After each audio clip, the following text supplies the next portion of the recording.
Caros alunos, tudo bem? Aqui é o professor Wagner Tufano em mais uma aula do nosso curso de tomada de decisão.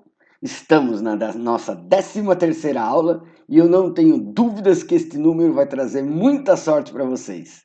Nesta aula, a gente continua falando de ética, mais especificamente sobre a ética do administrador na tomada de decisão. Preparados? Preparadas? Então, o meu muito bom dia, muito boa tarde ou muito boa noite. Olha só, galera, antes da gente começar, vamos fazer rapidamente um retrospecto sobre o que nós comentamos na aula da semana passada. Naquela aula, eu havia começado definindo a ética. A ética, então, era um ato muito ligado à reflexão. A reflexão do que é certo, do que é errado, do que é bom, do que é mal, né, do que pode e o que não pode ser feito. Né? Bem como das decorrências, né, das consequências da tomada do que pode ocorrer uma tomada de decisão errada, de uma tomada de decisão antiética. Tá legal? Nós comentamos que a ética, ela muda, ela atualiza a moral. A moral é aquele conjunto de costumes que vão sendo criados, que vão sendo desenvolvidos pelas sociedades, né, pelos povos. E à medida que as pessoas refletem, né, porque sempre as coisas mudam, a gente vive num mundo de constantes mudanças, então, sempre que as pessoas refletem sobre o que é certo, o que é errado, o que no passado era certo e hoje passou a ser errado, ou vice-versa, né? As pessoas estão agindo de maneira ética, e a ética, desta forma, ela vai mudar, ela vai atualizar os aspectos morais, né? O conjunto de regras e normas que são assimilados por uma população. Dentro da empresa, a ética é de extrema relevância, né? Porque a empresa ela vai consistir num complexo novelo de atos humanos. Né?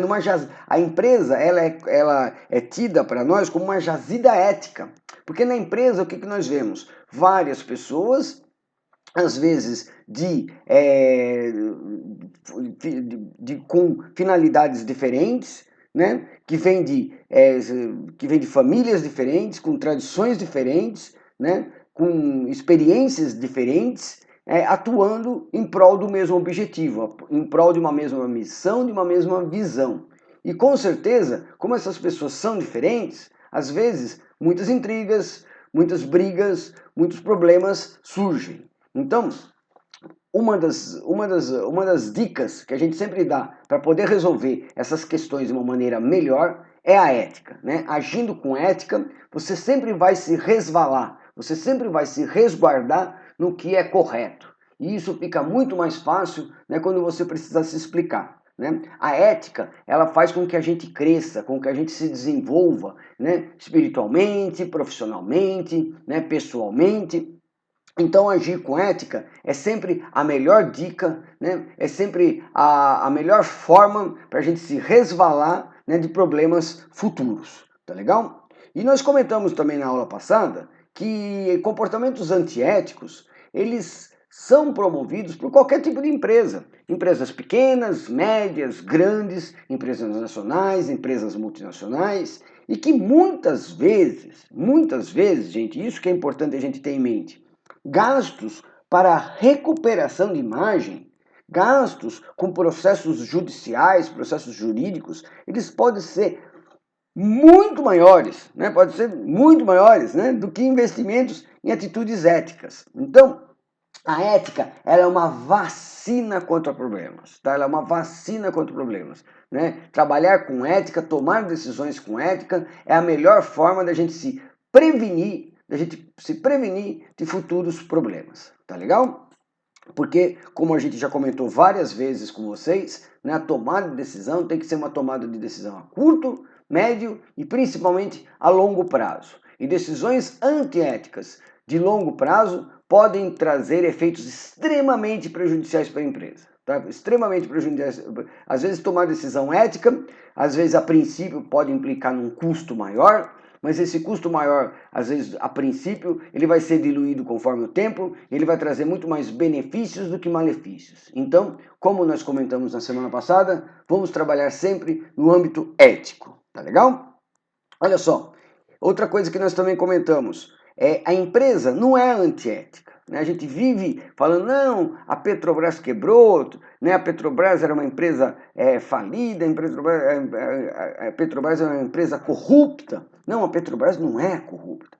Corrupto eram os caras que estavam dirigindo a Petrobras, por exemplo. Tá legal? Corrupto, antiético é o comportamento das pessoas que tomam decisões, tá legal? Não as empresas, tá? Então, isso é importante deixar bem claro, tá legal? A gente não pode se esconder. As pessoas físicas que tomam decisões pelas empresas não pode se esconder atrás da pessoa jurídica representada pela empresa, tá legal? Olha só. Então, o que vem a ser ética empresarial? Olha lá. A ética empresarial vai ser o quê? Vai ser o conjunto de princípios, valores e padrões, né? E padrões, a ética tem que ter sido como um padrão, ou seja, uma normalidade, tá? A normalidade que vai regular o comportamento das atividades da empresa, né? Que vai regular, ou seja, toda empresa, toda tomada de decisão realizada na empresa vai ser regulada, né, pela ética, né? Do ponto de vista do bem ou do mal, tá legal?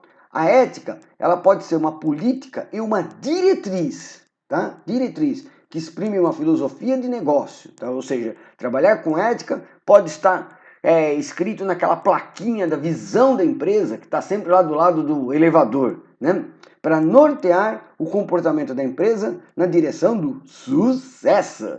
Então, exatamente isso que eu venho dizendo para vocês, né, gente? Trabalhar com ética, chegar ao sucesso trabalhando com ética é muito melhor, é muito mais seguro, é muito mais confortável do que você querer chegar ao sucesso trabalhando de uma forma antiética, tá legal? Porque esse sucesso, ele tende a ser mais duradouro quando você o conquista com ética, tá? Não vou dizer, né, não vou ser aqui bobo em querer dizer que muitas pessoas não chegaram ao sucesso tendo comportamentos antiéticos. Mas esse sucesso alcançado com comportamento antiético não tende a ser tão duradouro quanto aquele sucesso alcançado com comportamento ético, tá legal? E isso aí a gente vê diariamente, em várias empresas aí que são sucesso ao longo de anos, né? A gente vê que às vezes o trabalho ético, né, a tomar decisão com ética, faz com que a empresa, até que possa tomar algum tombo, até que possa ter algum prejuízo momentâneo,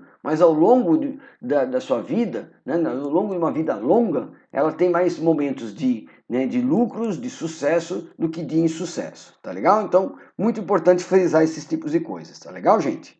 Olha lá. Então, nessa aula, a gente vai começar estudando alguns princípios éticos no âmbito da tomada de decisões. Quais seriam alguns princípios? Quais seriam algumas coisas que a gente podia se apegar inicialmente, né, no momento de tomar uma decisão? Muito importante, hein, gente? Olha só. Primeiro princípio, né, que a gente sempre toma, eu citei esse princípio na semana passada, comentei que eu ia falar nessa aula hoje com vocês. Olha lá, é o princípio da dignidade pessoal, né? E o que é o princípio da dignidade, né? Eu acho que nós temos que ser, nós enquanto empregados, a gente tem que ser devidamente respeitado, né? A gente tem que ser devidamente remunerado pelo que nós fazemos, né? A gente tem que ser assistido em nossas necessidades pessoais, né? A empresa não pode, por exemplo, negar que você vá ao médico, né? De repente você está morrendo de dor de dente, a empresa não pode negar que você vá a algum dentista, né? Isso daí não é respeitar a sua dignidade, né? A empresa não pode explorar os seus empregados, não pode humilhar os seus empregados, não pode constranger os seus empregados, né? Infelizmente, como eu comentei na aula de semana passada e revi no início dessa aula, isso são coisas que acontecem até hoje, né? Muito fácil estar aqui comentando, estar aqui gravando, falando isso, mas infelizmente, no nosso âmbito, a gente vê cotidianamente pessoas sendo humilhadas, pessoas sendo constrangidas, mas isso não devia acontecer. Empresas que fazem isso são empresas que não respeitam a dignidade de seus funcionários, tá legal? A gente deve ter um espaço digno, né, para o trabalho, condições de trabalho. A empresa não pode pedir que você realize alguma coisa sem dar ferramentas corretas, sem dar EPIs, né? nesse mundo de pandemia, a gente vê aí muitos profissionais da saúde trabalhando sem EPI, né? Isso não é respeitar a dignidade do profissional e um profissional tão necessário nos dias de hoje, né, gente? Isso, galera, não é mais nada, fazendo isso, a empresa não está fazendo mais nada do que sua obrigação. A empresa não é boazinha porque dá EPI, a empresa não é boazinha porque dá condições de trabalho, a empresa não é boazinha porque respeita o funcionário. Ela não está fazendo mais nada do que a sua obrigação. É que muitas vezes, né, fazer isso virou motivo de orgulho nesse país, né? Virou motivo de orgulho nesse país ser ético, né? Quando isso aí não deveria ser mais nada que a nossa obrigação. Né? A empresa deve respeitar o seu funcionário como um ser livre e inteligente. Né? Nós somos livres e somos inteligentes. Né? E a gente tem que, como eu vou comentar melhor no próximo slide, a gente não pode ser estagnado, né? A gente não pode ser reduzido a tarefas rotineiras, ou seja, a empresa tem que respeitar o seu funcionário como um ser livre, como um ser que pode criar, como um ser que pode criticar, como um ser que pode trazer boas ideias para a empresa. Gente, a empresa só tende a crescer com isso, a empresa só tende a se desenvolver com isso, né? E esses assuntos a gente vai discutir bastante na aula de hoje, tá legal? Claro, então, sobre o princípio da dignidade pessoal? Então, vamos em frente. É o básico, hein, gente? É o básico isso aqui. Olha lá. Princípio da subsidiariedade. Repita comigo. Subsidiariedade. Nossa, você nunca tinha ouvido falar essa palavra, né? Bom, eu também antes de preparar essa aula. Olha só, gente.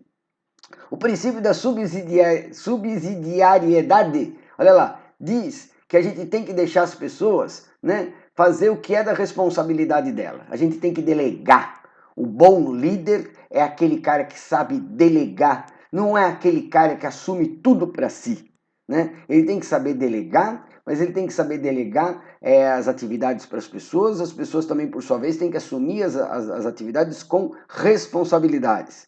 Lógico, e aí vale o princípio da dignidade humana. Lógico, as pessoas vão ter que ser remuneradas para isso, elas vão ter que ser respeitadas para isso, e assim por diante. Um princípio está intimamente ligado ao de outro, tá legal? Então, a gente tem que deixar que as pessoas façam o que é da responsabilidade dela. A gente tem que aprender a delegar, tá? Quando você delega uma atividade, você cria responsabilidade. Você permite que o seu funcionário, que o seu subordinado cresça, né? E o teu líder permite que você cresça quando ele te delega responsabilidades. Acho que todos nós queremos crescer. Né? Só que não existe crescimento sem um aumento de responsabilidades, tá legal? E delegar é algo super importante. O chefe que não delega, o chefe que toma tudo para si, ele tende a errar. E quando ele erra sozinho, como nós vamos comentar na aula de hoje. E é muito mais fácil rolar a cabeça de um do que rolar a cabeça do grupo inteiro. Então, olha lá, delegue, mas delegue com responsabilidade, tá legal? Então, o princípio da subsidiariedade, ele também diz que se refere à permissão para que as pessoas cresçam e se desenvolvam. Tá legal? Acho que todo mundo tem esse direito. Não, mas se eu permitir que o meu subordinado cresça e desenvolva, eu vou perder ele, né? E o contrário, quantos aqui não temos chefes que às vezes não permite que a gente cresça e se desenvolva com medo de nos perder? Gente, mas isso essa coisa natural das empresas. Se o subordinado cresce, se desenvolve e a empresa não tem espaço para ele, a empresa não pode se tornar uma prisão e não permitir que ele vá encontrar espaços em outros lugares. Quando a empresa não precisa mais de um funcionário, ela não demite, o inverso também tem que ser verdadeiro.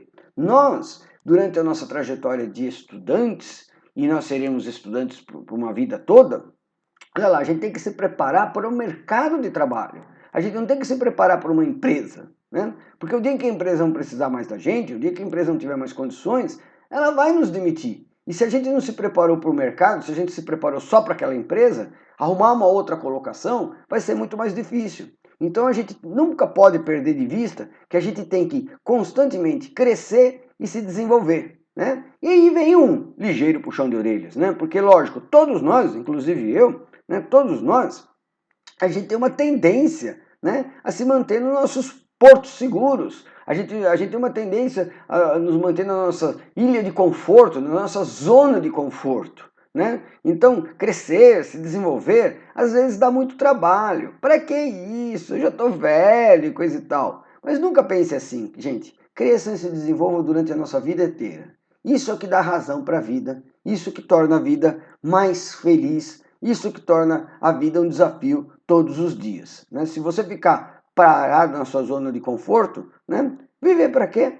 Né? Aí você pode chegar a essa conclusão, né? Então, acho que para a vida ser um desafio todos os dias, para você acordar motivado todos os dias, né? Cresça e se desenvolva também todos os dias, né? E para isso a gente precisa do princípio da subsidiariedade. Nossa, que palavra difícil. Olha lá. Vamos em frente, vamos em frente. Princípio da lucratividade. Mas como assim? Gente, toda empresa, ela visa lucro, né? E essa já foi uma discussão que nós já tivemos neste curso, nesta aula mesmo. Toda empresa visa lucro. Mas e empresas sem fins lucrativos? Gente, esse negócio de empresa sem fins lucrativos é algo assim que a gente chama, é algo assim que a gente denomina. Mas não existe empresa sem fim lucrativo. A empresa, ela precisa do lucro, porque o lucro é um meio para levar a empresa adiante. Ah, mas e se a empresa não tem fins lucrativos, mas ela vai precisar do lucro para cobrir as suas despesas. Ela vai precisar do lucro para, por exemplo, consertar uma máquina que quebrou. A empresa que não tem fins lucrativos, ela vai precisar de uma parcelinha de lucro para trocar uma máquina, tá legal? Então, na realidade, quando a gente fala uma empresa sem fins lucrativos, seguiria uma empresa que não tem a finalidade única exclusivamente no lucro. Ela pode ter uma finalidade mais social, não, mais social, mas ela precisa do lucro, né, para se levar adiante, para continuar, né? Porque o contrário do lucro é o prejuízo. Uma empresa que só tem prejuízo, como que ela vai continuar? Como que ela vai abrir as portas se ela só tem prejuízo? Ah, mas então vamos não ter nem lucro nem prejuízo. E como é que você pode fazer uma conta que você vai ter a certeza que vai dar zero todo mês? Se você não pode fazer uma conta que você vai ter certeza que vai dar zero todo mês, ou seja, que despesa vai ser igual a receita, então vamos pensar em ter mais receita do que despesa. Assim, se sobrar, no mínimo você reparte com seus funcionários. Não é sem fins lucrativos? Então olha lá, tá claro isso, gente? Tá claro? Então, quando a gente fala uma empresa sem fins lucrativos, não significa uma empresa que não visa o lucro. Ela tem que visar o lucro sim, como uma forma, né, de fazê-la subsistir e se desenvolver. Não lucro acima de tudo, não lucro acima de todos. Olha lá, mas esse lucro, o que acontece? Ele sempre, inclusive nas empresas que visam o lucro, olha lá, ele deve ser justo, como uma contraprestação do trabalho e do capital. O que a gente vê aí ao longo dos anos é que empresas que visaram muito lucro, o lucro rápido, o lucro absurdo, o lucro fora do comum, né, foram empresas que não conseguiram sobreviver ao longo de muitos anos. Tá legal? Aqui no Brasil, né, a gente vê muitos, isso a gente já comentou nas aulas de empreendedorismo, a gente vê muitas pessoas que abrem os seus negócios, abrem um comércio, abre uma portinha, começa a prestar serviços ou vender produtos, olha lá, e quer ter lucro já logo no primeiro mês. Já quer ter lucro nos primeiros instantes de vida. Né? E não é assim que a coisa funciona, não é assim que a coisa funciona. Nos Estados Unidos, por exemplo, uma empresa para começar a dar lucro, para começar a dar o retorno do capital investido, ela pode demorar até 8 anos, gente. 8 anos, né? Então, a empresa o lucro acima de tudo, então ele deve ser uma contraprestação, né? Uma contraprestação, ou seja, um retorno do trabalho e do capital investido ao longo de alguns anos, não ao longo de meses, não ao longo de dias, porque é assim que a gente perde dinheiro, é assim que a gente perde dinheiro. Esse aqui, então, é o princípio da lucratividade, certíssimo? Depois, qualquer coisa, a gente discute mais na nossa aula, mas isso aqui é importante e dá muita discussão. Então, outra coisa que o administrador ético, o tomador de decisões ética, tem que respeitar é exatamente o princípio da lucratividade, tá? Como um meio, como uma contraprestação, não como o objetivo final, não como a finalidade final, porque isso pode levar a empresa a uma vida curta, tá legal? Então vamos em frente. Princípio da publicidade. Ai, daqui a pouco tem a piadinha da aula, gente. Eu sou tão ruim para contar piada que eu coloquei até a piada no slide. Olha só. Então é o seguinte, o princípio da publicidade. Olha lá. A publicidade, ela é necessária, tá legal? Já diz aquele velho ditado, né? A propaganda é a alma do negócio, né? É a alma do negócio. Mas ela não pode ser a alma e o corpo, né? Ou seja, ela é só a alma. O corpo tem que ser uma empresa sólida, uma empresa ética, uma empresa que trabalha, uma empresa que tem um lucro, né, necessário, né? Não pode ser, tudo não pode ser publicidade. E a gente vê aí ao longo dos anos várias empresas fazendo a tal da publicidade enganosa, né? A publicidade enganosa, gente, não leva ninguém a lugar nenhum. A publicidade enganosa, como eu estou dizendo durante toda essa aula, ela pode fazer com que uma empresa estoure as vendas no primeiro instante. Mas no segundo instante, à medida que as pessoas vão vendo que aquele produto não presta, à medida que as pessoas vão vendo que aquela propaganda não é verdadeira, que aquele produto não é nada daquilo que aparece na propaganda, as pessoas deixam de comprar. E como vocês sabem muito bem, um cliente mal atendido, um cliente decepcionado, ele tira outros 5 clientes da sua empresa. Ele tira 5, um cliente tira 5. Enquanto que um cliente bem atendido, um cliente satisfeito com o seu negócio, ele traz 2 ou no máximo 3 outros novos clientes, né? Então fica muito mais fácil você quebrar com uma propaganda enganosa do que você continuar sobrevivendo, né, de maneira ética, né? Ou seja, trabalhar, sobreviver mesmo de maneira ética não é fácil, não é fácil. Então, olha só, isso é que diz mais ou menos o princípio da publicidade.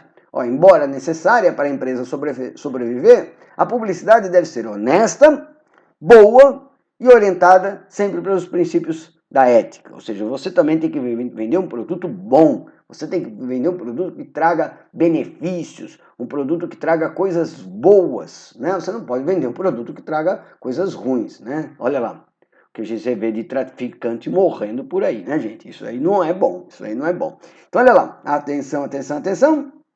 Piadinha da aula, e a piadinha da aula fala sobre a propaganda enganosa, fala sobre a propaganda desonesta, né? Como toda boa piadinha, tá ali no limítrofe entre o certo e o errado, né? Então, olha lá, um português, não podia deixar de ser, abre uma filial de sua empresa de pregos na cidade de Roma, né? Sou tão mau contador de que eu tenho que ler. Olha lá, como propaganda, fez um outdoor, sabe aqueles outdoor que aqui é proibido, né? Mas tem aqueles outdoor, aqueles cartazes gigantes, com a figura de Cristo, pregado na cruz, e embaixo estava escrito, Pregos Garcia, 2000 anos de garantia. Né? Já são 2020 anos, né? Olha lá, foi aquele reboliço. O bispo de Roma foi pessoalmente conversar com o português, explicar que não podia fazer isso, não podia usar Cristo como garoto propaganda, né? Então o português resolveu fazer um novo outdoor. Tirou aquele lá, né, do Cristo pregado lá com Pregos Garcia, 2000 anos de garantia, né? E colocou Cristo com uma das mãos pregada na cruz e a outra solta, dando tchau. Tchau! Olha só, embaixo estava escrito, adivinhe em qual mão não foi usado o prego Garcia, né? Meu Deus do céu, a coisa ficou pior, né? Até o Papa foi conversar com o português. Assim não dá. Não pode usar Jesus como garoto propaganda. Inventa outra coisa, né? Não podia colocar Jesus. Então tá bom. O português fez um novo outdoor, né? E esse aí não tinha conversa, olha lá. O que ele fez no novo outdoor? Colocou a foto da cruz vazia. Embaixo estava escrito, se o prego fosse Garcia, o cara não fugia. Pior ainda, né, gente? Mas olha lá. Momento para risada, né? Quer ser aprovado, né? Então ria. Bom, e vamos em frente então. Gente, então com base nos princípios éticos da empresa, olha lá, princípios éticos da empresa, princípio da dignidade pessoal, princípio da subsidiariedade, princípio da lucratividade e princípio da propaganda, foram os princípios que a gente estudou. Olha só, quais são as principais funções do administrador, né, do administrador ético na tomada de decisões? Olha lá. Então, é assim, isso aí você já vem estudando desde o início do curso, só para deixar claro, só para deixar aqui no slide, olha lá, o administrador de sucesso, o gestor de sucesso, Olha só, ele toma decisões a curto, curtíssimo, médio e longo prazo. Isso aí a gente vem comentando desde a nossa primeira aula. Olha só, ele também deve ser criativo, né, e racional. Ele deve ser criativo e racional, né? Ele deve inovar, ser criativo e racional também. Já comentamos isso nas nossas aulas de criatividade e inovação, tá legal? Acima de tudo, ele tem que assumir riscos, né? Assumir riscos, como nós já comentamos aqui, é uma função do administrador. Mas assumir riscos calculados, assumir riscos previsíveis. A gente tem que errar, mas errar com previsão, né? Não pode errar sempre. Erre, mas não erre sempre. Quem erra muito, quem insiste no erro, não chega com certeza ao sucesso. Acima de tudo, olha só, o administrador ele deve ser ético. Afinal, as decisões são atos humanos. Né? Atos humanos. Né? Por mais que você tenha um computador, às vezes, tomando decisão, por mais que você tenha um computador, às vezes, te apontando caminhos, te apontando soluções, né? A decisão de ter aquele computador, a decisão de ter aquele sistema, a decisão de ser pai de tudo aquilo é sua. Né? Então, essas decisões vão ser sempre atos humanos, que devem respeitar a dignidade das pessoas envolvidas nesse processo. Tá legal? Então, não é à toa que o primeiro princípio que a gente estudou foi o princípio da dignidade pessoal. Tá legal? Então, essa aqui, só para recordar mais uma vez, só para deixar claro mais uma vez, são algumas das funções do administrador, são as principais funções aí do administrador. Tá legal? Nesse aspecto, qual seria a característica da tomada de decisões? Olha lá. Qual seria, muito importante isso, hein, gente? Quais seriam as características de uma tomada de decisão? De uma tomada de decisão, então, ética, né? Ou seja, ela tem que ser ética. Não há decisões neutras. Não há decisão assim em cima do muro, né? Não há decisão que não tenha uma tendência. Não há uma decisão que não tenha um viés. Todas as decisões, elas têm tendências, elas têm vieses, tá legal? E qual tem que ser esse viés? O viés da ética, tá? O viés da ética. Tá? Não dá para você, como tomador de decisões, né, lavar as mãos, né? Ser Pôncio Pilatos. Não dá, né? Porque toda decisão, gente, ela é pessoal, ou seja, ela é sua, né? Ela é sua. Você pode até tomar uma decisão em conjunto, você pode até tomar uma decisão assim com um grupo de notórios, né? Mas ela é pessoal, Se você errar, você vai ter que sofrer as consequências do seu erro, tá legal? Você não pode dizer que a decisão foi do computador, a decisão foi do robô, assim por diante, né? A decisão é sua, né? Ela é sua. Você vai ter que assumir por aquilo que você fez, mas ela também tem que ser livre, ou seja, você é livre para tomar a melhor decisão do mundo, porque se você não for livre, é melhor que você saia da empresa, né? A gente tem visto aí, por exemplo, no governo, muitas pessoas que estão perdendo a liberdade para tomar decisões, e essas pessoas estão preferindo sair do que tomar decisões erradas, né? Porque muitas vezes a decisão que você toma são decisões que implicam em vidas humanas, e não é à toa porque os motivos pelos quais a gente vê, por exemplo, trocas de ministros, né? Porque a gente é livre, mas a gente é livre e responsável. E muitas vezes responsável por vidas humanas, né? Então, a gente é livre, inclusive, para não tomar decisão, para sair fora, né? Porque às vezes é preferível isso a você colocar vidas humanas em risco, né? Em suma, a gente tem que ter ciência que toda decisão envolve ou afeta os outros, né? Sejam eles os sócios, sejam eles os empregados, sejam eles os fornecedores, sejam eles os consumidores, os clientes e assim por diante, tá?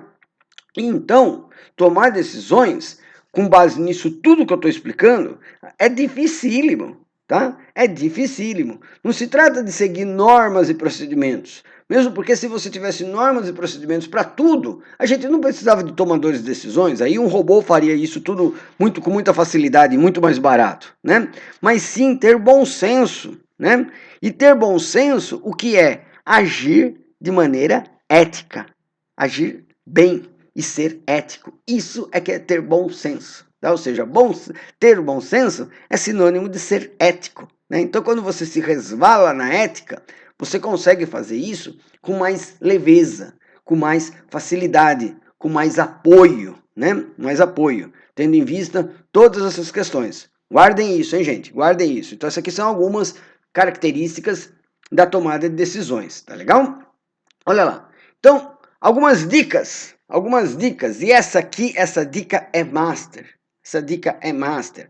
Essa dica aqui é um problema que a gente vem vendo muito nos dias de hoje, e esse que é o grande problema que às vezes de grandes administradores, né, que se acham os donos do mundo, né, e com isso as cabeças rolam, né? Com isso pessoas, a gente vê a dança das cadeiras, né? Então a grande dica, gente, evite decisões solitárias, evite decisões autoritárias, evite decisões só suas, né? Ou seja, para você ser ético, para você tomar a melhor decisão possível para a empresa, uma das grandes dicas é envolver outras pessoas. E lógico, pessoas, né, que sejam técnicos responsáveis, técnicos de renome, pessoas boas, pessoas éticas também, né? A gente vai comentar sobre isso nessa aula, né? Mas envolva outras pessoas de respeito da empresa, né? De respeito da empresa,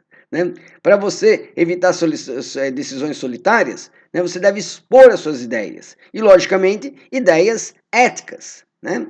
E também conhecer bem a situação ou conjunto de fatos sobre os quais se vai decidir. Olha lá, galera, é o seguinte, como eu venho comentando todo o nosso curso, e acho que está muito claro para vocês, vocês estão aqui buscando conhecimento, porque é o conhecimento que vai lhes trazer diferenciais competitivos, é o conhecimento que vai lhe trazer vantagens competitivas, e é o conhecimento que vai permitir vocês tomarem as melhores decisões. Ninguém toma decisão a esmo, ninguém toma decisão na base do chute, na base da tentativa e erro. Quem faz isso não tende ao sucesso. Ou se acertar de repente, esse acerto não vai ser duradouro. Não vai ser duradouro. Ou seja, não basta você acertar. Esses seus acertos têm que ser duradouros. O grande tomador de decisões, aquele que toma decisões corretas, toma decisões certas a longo prazo e durante a vida toda. Não adianta você tomar a decisão certa hoje, né? Tem que tomar a decisão certa para sempre, né? Então, para isso, você tem que ter conhecimento, tá? Para isso, você tem que ter conhecimento. Por isso que nós começamos nosso estudo falando dos sistemas de informações com os quais vocês podem armazenar dados e recuperar dados em forma de informações para poder tomar as melhores decisões. Porque ter informação é tudo nessa vida, né? Ou seja, quando a gente toma uma decisão em grupo, né, essa decisão tende a ser mais unânime, porque você vai discutir, você vai negociar, você vai abrir mão, você vai ceder, né? Então ela tende a ser mais unânime e ética. Ninguém vai ser antiético, né? A não ser que você tenha um grupo mal de pessoas, né? E aí você precisa rever isso. Mas ninguém vai ser antiético no meio do grupo, né? No meio do grupo, né? Cada um vai ter que expor as suas razões. Né, vai ter que expor suas razões. Se alguém for extremamente antiético, essa pessoa vai ser mal vista pelos seus pares. Né? Então, em grupo, uma decisão tende a ser ética, né? Visto que cada um vai expor essas razões e, sendo éticas, poderão levar à convergência, né? A convergência. Então, uma das principais dicas é essa: evite decisões solitárias. Tome decisões em grupo, né? Tenha um grupo de notórios, tenha um grupo de técnicos respeitados. Consulte essas pessoas. Se der certo, vocês não fizeram mais nada além da sua obrigação.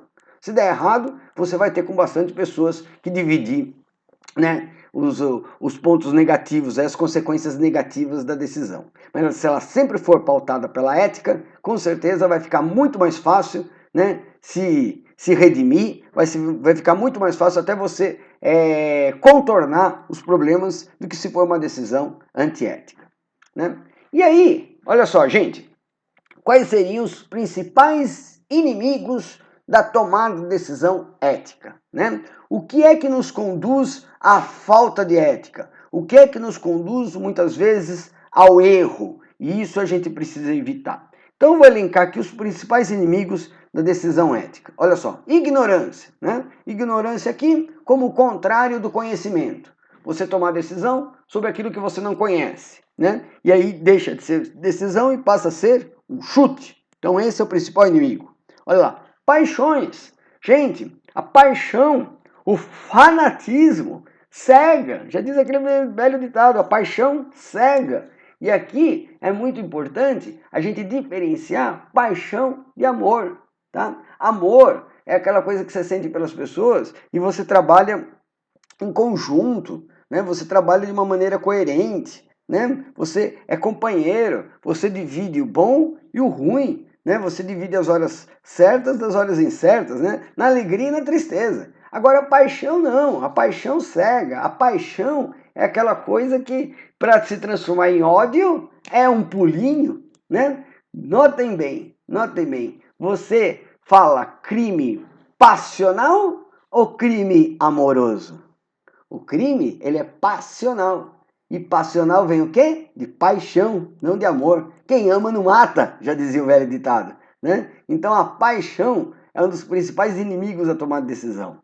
Porque a paixão é um sentimento muito próximo também do ódio. A paixão faz com que a gente tome decisões sem enxergar, decisões cegas, né? Então a gente tem que evitar as paixões, a gente tem que agir com racionalidade na tomada de decisão. A gente tem que sempre pesar os prós e os contras, o que vai ser bom, o que vai ser ruim, ou seja, a gente tem que sempre pesar a ética, né? Não estou dizendo para ninguém não ser apaixonado aqui, tá legal? Mas paixão é um sentimento que passa e dá lugar ao sentimento do amor. Esse sim é duradouro, né? A paixão é passageira e o amor é eterno. Bom, olha lá, vícios. O vício é aquela tendência de fazer sempre a mesma coisa do mesmo jeito, né? Quando você tem a tendência de fazer a mesma coisa do mesmo jeito, então você tem um vício, você nunca vai querer mudar os rumos, né? Se de repente a ética muda, os costumes, muda a moral, e aquilo que no passado era tratado como normal, hoje passou a ser algo antiético, algo imoral, se você tem um vício de fazer a mesma coisa sempre da mesma forma, você sem querer pode de repente começar a atuar de maneira antiética e não se dar conta, né? E outra coisa, quem tem vício, quem faz tudo do mesmo jeito, da mesma forma, né, não precisaria nem da pessoa, né? Um robozinho, muitas vezes, hoje em dia, na Revolução 4.0, como a gente já estudou na inteligência artificial, um robozinho poderia fazer de maneira melhor, 24 horas por dia, 7 dias por semana e sem cobrar nada, né? Então, por favor, não tenha vícios, seja um ser pensante, reflita, mude, né? Não fique estagnado, não faça tudo da mesma jeito, não faça tudo da mesma forma, do mesmo jeito durante a vida toda, né? Olha só, defeitos de caráter. Gente, infelizmente, a gente vive cruzando pessoas que parecem que têm defeitos de caráter. Pessoas que parecem que querem tudo da maneira mais fácil, da maneira mais simples, né? Independente dos meios. Evitem essas pessoas. Saibam selecionar bem. Atenção, pessoal do RH. Olha lá, saiba selecionar bem. Veja, analise e evitem pessoas que tenham defeitos de caráter, tá? Essas pessoas não vão te levar para o melhor lugar, essas pessoas não vão ser éticas, elas vão tender a te convencer a ser antiético em algum momento. Então, cuidado, gente, cuidado. E isso, infelizmente, a gente vê muito, não só nesse país, como no mundo inteiro, né? Essa pandemia tem demonstrado, às vezes, a face mais oculta, a pior face do ser humano. E a gente tem visto aí pessoas assim com defeitos de caráter em todos os âmbitos, da presidência, né, a limpeza, né, de todas as áreas, em todos os países. Muito cuidado, hein, gente? Muito cuidado. Limitações pessoais. Esse é outro inimigo da tomada de decisão. Pessoas limitadas, pessoas que às vezes não têm uma visão para frente, uma visão de futuro, né? Pessoas às vezes que também tomam decisões solitárias, autoritárias, tende a ser antiético. Então não seja limitado, né? E eu tenho certeza que aqui ninguém é, porque afinal de contas vocês estão aqui estudando, vocês estão aqui procurando um desenvolvimento pessoal. Mas infelizmente, assim como ocorre com os defeitos de caráter, infelizmente você vai trombar pessoas aí que tenham limitações pessoais, né? Muito triste isso, muito triste, mas é uma coisa... Tem pessoas limitadas que chegam assim ao topo, viu, gente? Chegam ao topo. Nesse mundo a gente vê isso, né? A gente vê isso. E falhas temperamentais, né? Falhas temperamentais. Aquele chefe, aquele líder que soca a mesa com facilidade, que grita, né? E que acaba não respeitando os seus funcionários de maneira digna. Já falamos isso nessa aula. Olha lá, quando você grita, quando você tem uma falha temperamental, quando você soca uma mesa, por exemplo, você pode estar agindo de maneira a cometer um assédio, a de não respeitar o seu funcionário, a de humilhar o seu funcionário. E você não está lá para isso, e muito menos ele. Então essas falhas temperamentais, gente, não podem existir, não podem existir. E a gente vê isso também o tempo todo, a vida toda, né, de longa data. A gente vê líderes, como eu já vou comentar na aula, a gente vê chefes, gerentes, presidentes, com tremendas falhas. Sabe quando você vai pedir um aumento para o seu chefe? Aí você chega na sala dele, na antessala tem a secretária, aí a primeira coisa que você fala, como que ele está hoje? Ele está bem hoje? Ele está bem animado hoje? Porque se ele estiver bem animado, você entra para pedir um aumento. Se ele estiver mal animado, você dá meia volta, né? Essas oscilações, né? Aquela musiquinha que a gente cantava, Mulher de Fases, né? Meio preconceituosa, né? Porque para ser de fase não precisa ser só mulher, né? Todos podem ter, né? Várias fases. Não, gente, nós não podemos agir dessa maneira. Eu sei que é muito difícil isso, mas a gente tem que procurar ser uma linha constante, né? Uma linha contínua. A gente não pode ser uma linha de oscilações, porque à medida que a gente é uma linha de oscilações, de repente nos baixos, você vai se ver obrigado a tomar uma decisão e você vai tomar a pior decisão para a empresa. Então não oscile, né? Seja, né? Tenha calma, pense com raciocínio, com equilíbrio, né? Mantenha essa boa... um otimismo, mantenha uma alegria, né? E não seja assim, não exponha essas falhas temperamentais, porque isso realmente não é bom. Você vai afastar pessoas boas, né? Você vai afastar bons técnicos e pode ficar apenas com pessoas incompetentes à sua volta, né? Então evite isso, gente, evite isso. Tudo bem aqui com os principais inimigos a tomar decisão? Eu sei que muitas coisas a gente já sabia, mas é sempre bom a gente colocar no papel, né, gente? Olha lá, sempre bom a gente discutir.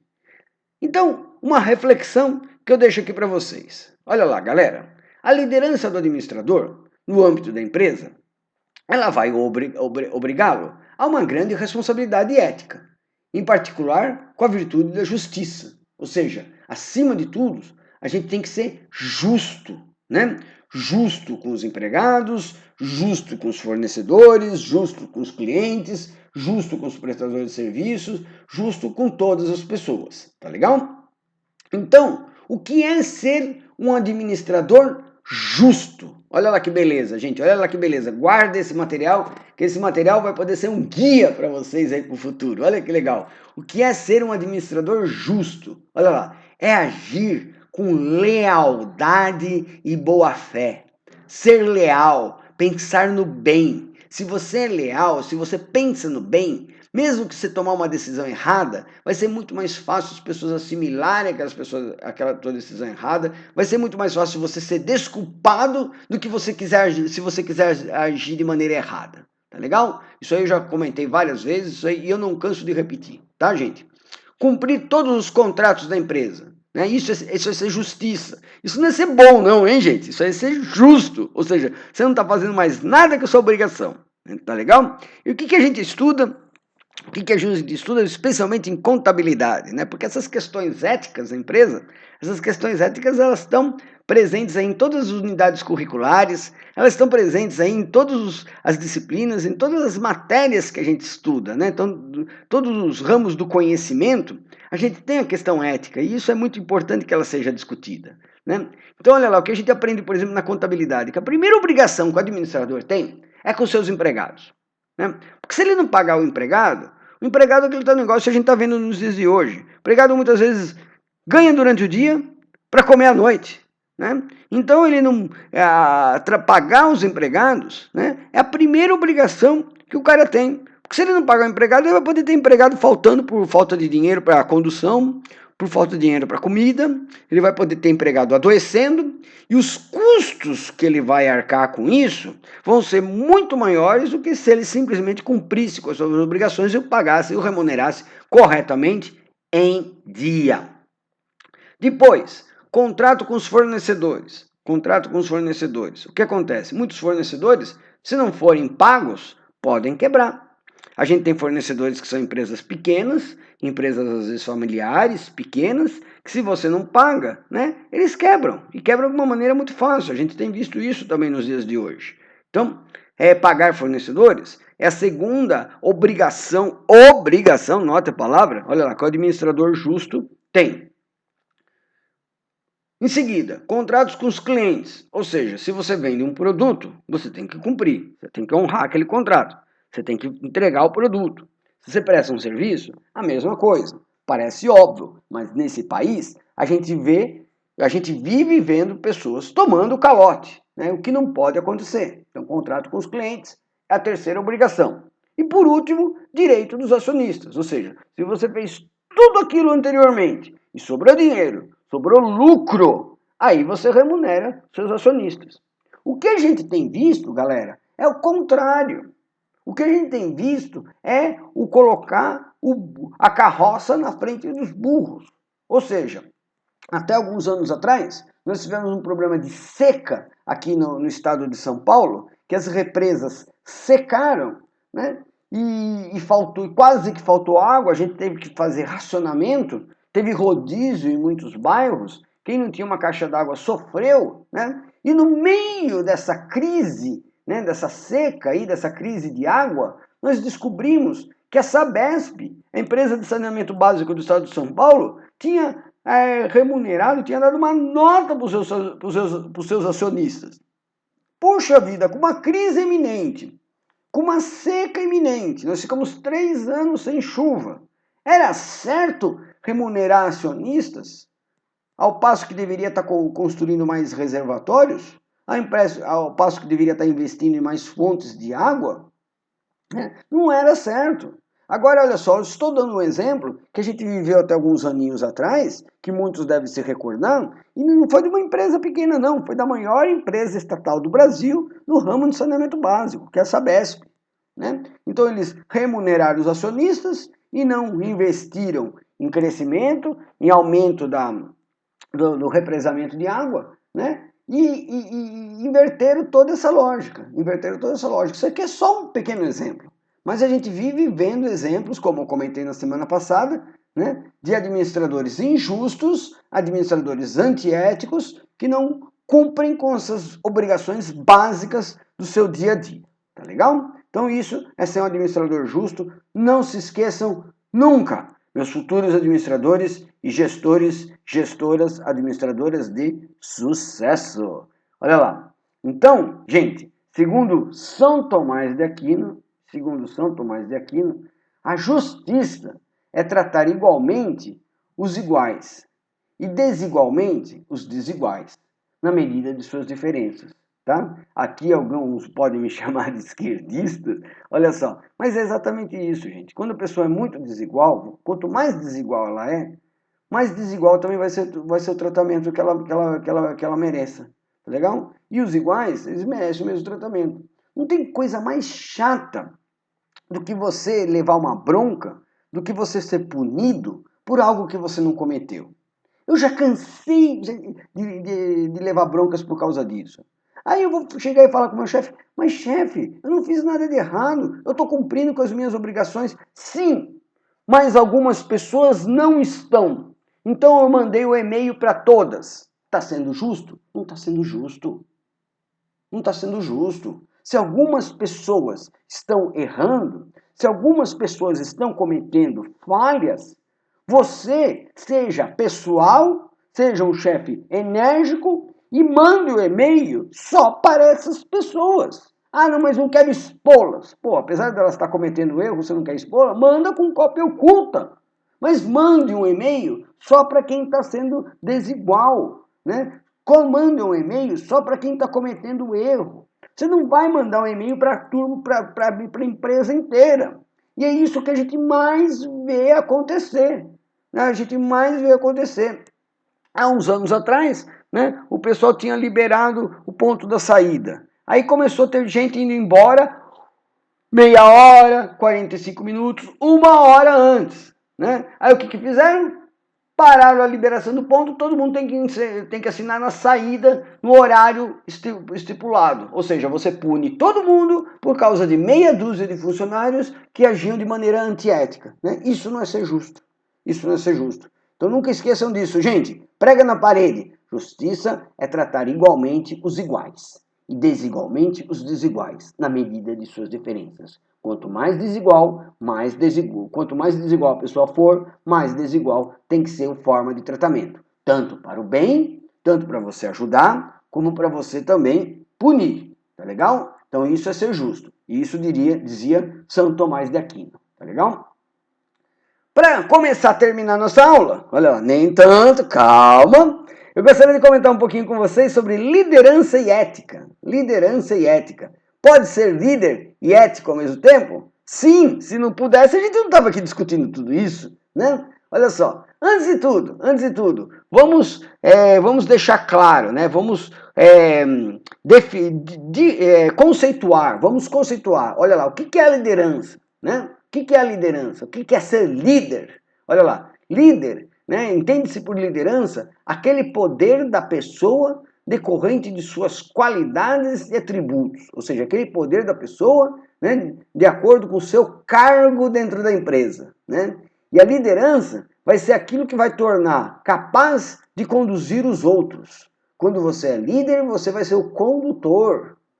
O condutor, você que vai conduzir os outros. O líder legítimo, ele é elevado à posição pelos membros da sociedade naturalmente. Naturalmente, o líder legítimo não é aquele líder imposto, mas sim aquele líder que conquistou a sociedade, né? A gente não cansa de ver pessoas aí que são amadas, que são queridas, né? E por que tantas pessoas são amadas e são queridas? Porque elas conquistaram o poder da conquista, né? A coisa que deixou de ser paixão e virou amor, né? Então é isso que nós temos que fazer. Nós temos que aprender a seduzir, né? Empregados, funcionários, fornecedores e clientes para conquistar os nossos objetivos, né? Os nossos objetivos éticos, né? Um lucro coerente, né? Um lucro equânime, né? E assim por diante. Né? Um líder legítimo é aquele que é conquistado. Né? Por exemplo, eu, quando entrei no primeiro dia na sala de aula, né? Eu era um líder legítimo? Não, gente.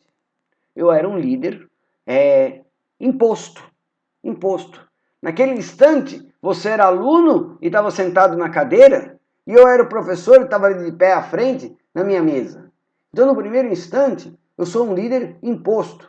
Tá legal? Agora, aquele líder imposto, ele vai conseguir manter aquela liderança que as pessoas trabalham em conjunto, aquela liderança proativa, aquela liderança que promova o crescimento de todos ao mesmo tempo, durante muito tempo?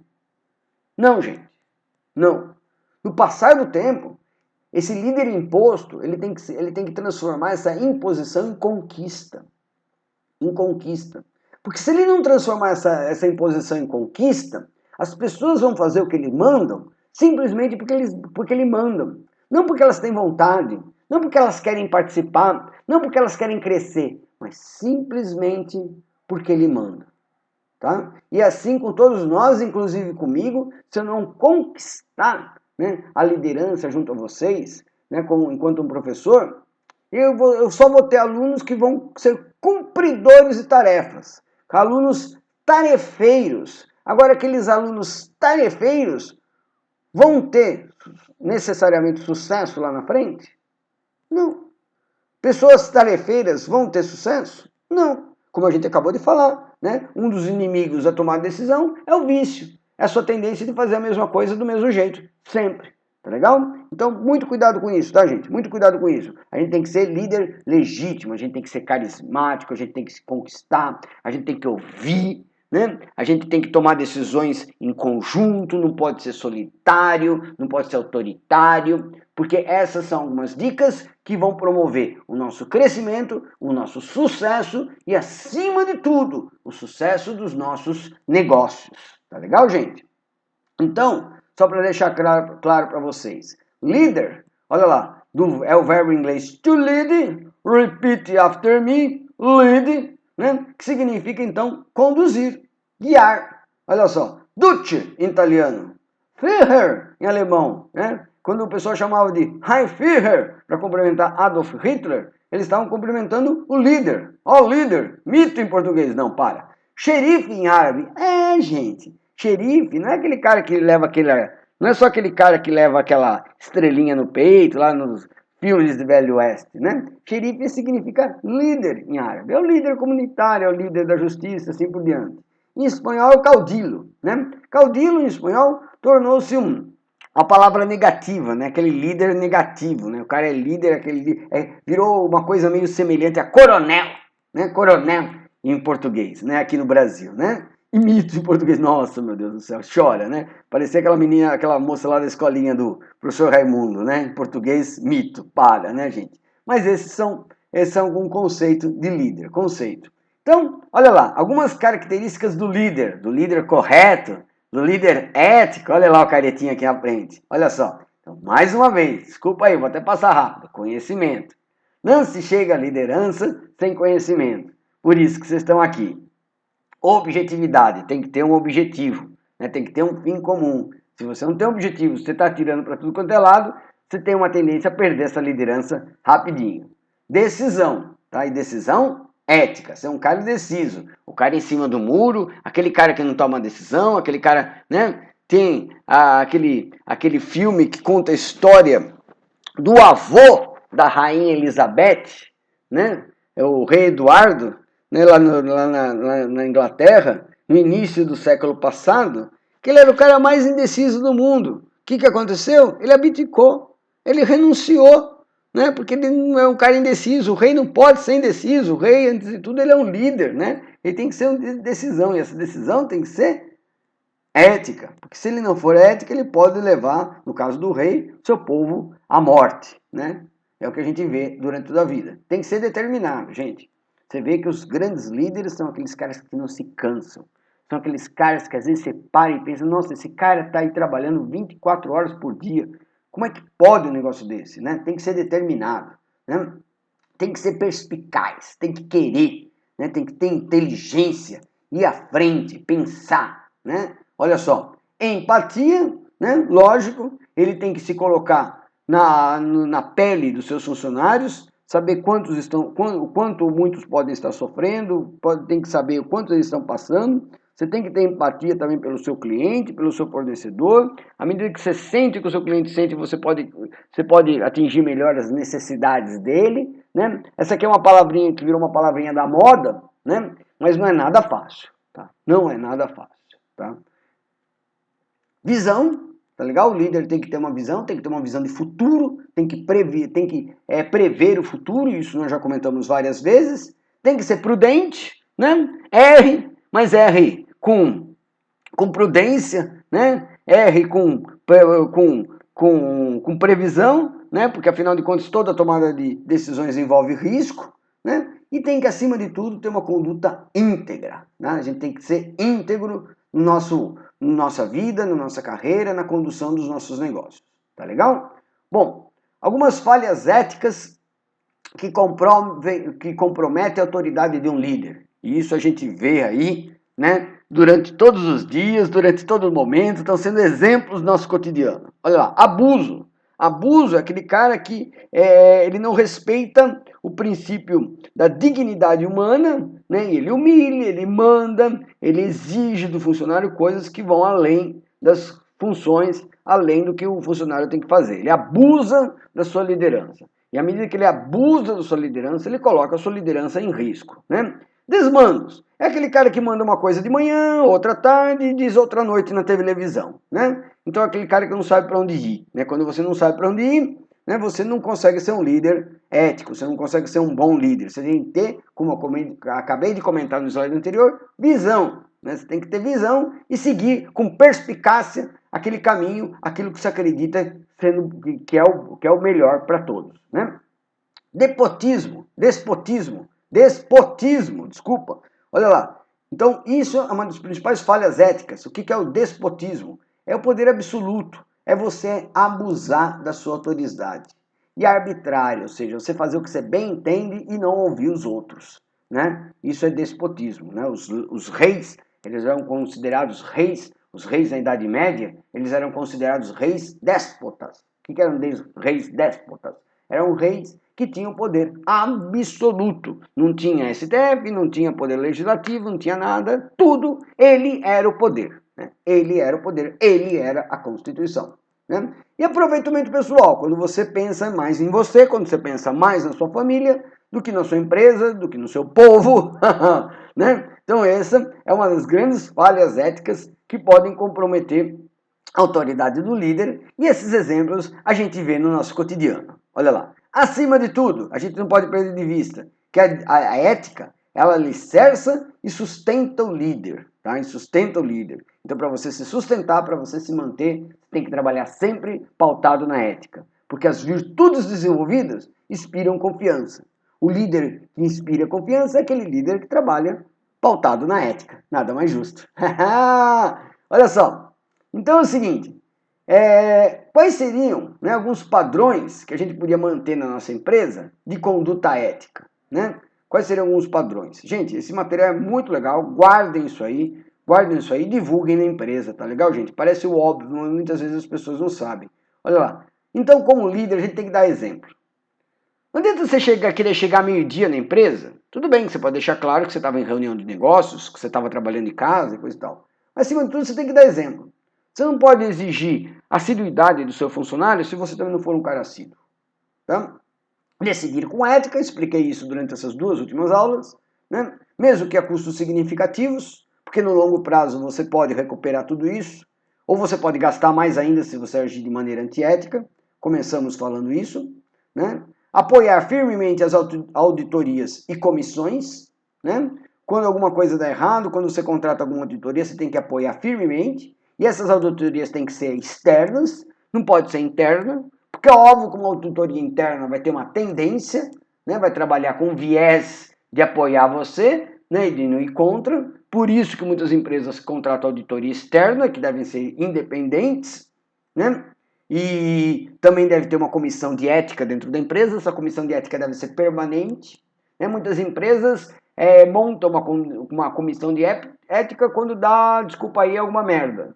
E depois que isso aí foi mais ou menos resolvido, né, dissolve a comissão e acabou esperando acontecer outra. Né? Então não pode, gente. A comissão de ética tem que ser algo permanente na empresa.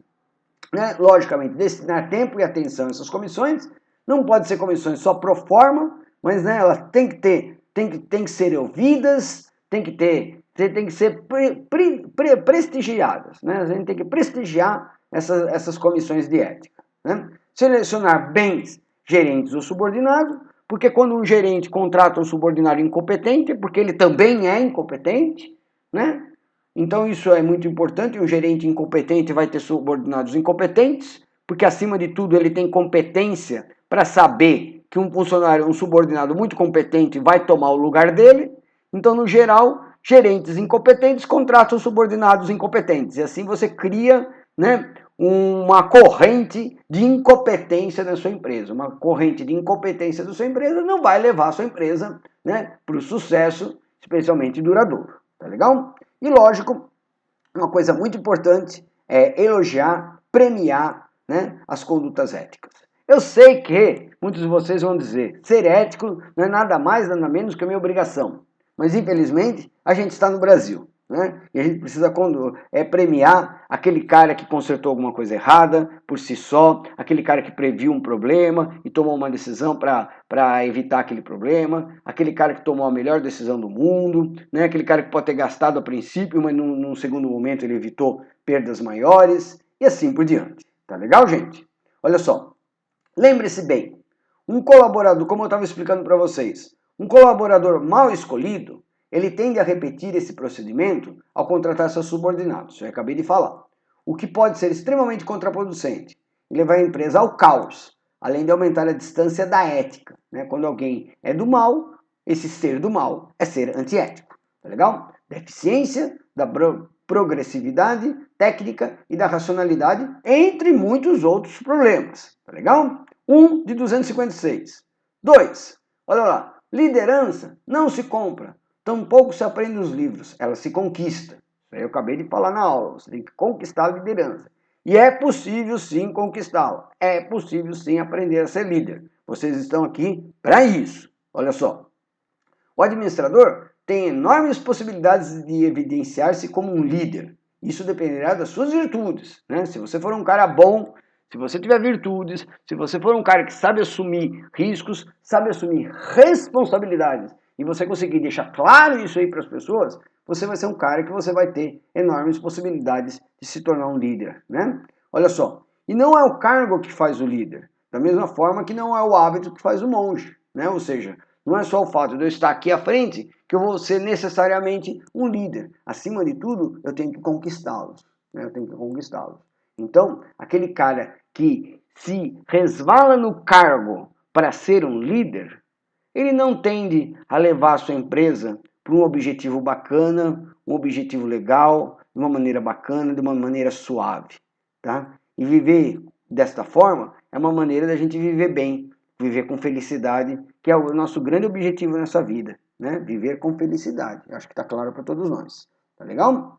Esta foi, olha lá, momento alegria, momento alegria. Não era 256, pegadinha. Essa foi a bibliografia consultada para fazer a aula de hoje. Espero que vocês tenham aprendido bastante, espero que vocês tenham compreendido. Não deixem de guardar esse material, reler, né, consultar. Ele vai ser muito importante, inclusive na atividade dessa aula, que vai prepará-los legal para a avaliação que está por vir. Tá legal, gente? Espero que vocês tenham gostado. Esse aqui, mais uma vez, foi o professor Wagner Tufano e nosso curso de tomada de decisão, agora discutindo um pouco sobre ética na tomada de decisão. Um abraço a todos, um abraço a todas e até a nossa próxima aula. Tchau!